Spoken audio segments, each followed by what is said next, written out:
Kenya having discovered crude oil in Lokichar, now commercially viable, and Uganda having the same in western part of the country at Hoima, a joint pipeline to evacuate the resource to the coastal line for export was deemed viable.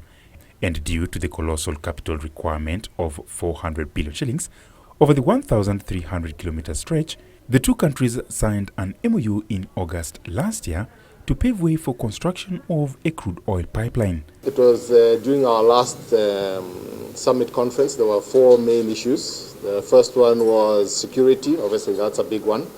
The second one was about the funding of the pipeline. The third one was on lowest cost tariff. So obviously, we have to prove that we have the lowest cost tariff to Lamu. And the fourth one was that we had to move with haste for the constructability of the pipeline. Last week, reports emerged that Uganda had opted for Tanzanian route, running from Lake Albert and Hoima to Tanga Port. It is this deal that has caused unease, not only for Kenya but also potential investors. The Kenyan officials are now set to meet their Ugandan counterparts of the matter, and should they fail to reach a deal, Kenya has Plan B. There is a meeting within the next 10 days between ourselves and our counterparts in Uganda to try and resolve those issues. And failing any other information, I think that's where we're heading. Backup plan is pipeline from Lokichar to Lamu.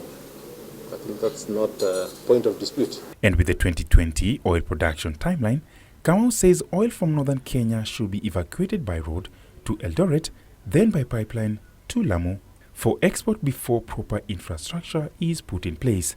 This comes as Kenya works to build capacity for its oil and gas sector. I want you to know that we have 3 welders in this country, only 3 welders, who can weld what's called a tie line or a golden weld. 3. The average age of these welders is 58 years old.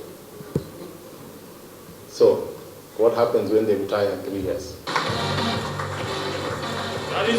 He was speaking during the launch of the second Energy Journalism Excellence Awards. Ronald Willie, News Hour Business.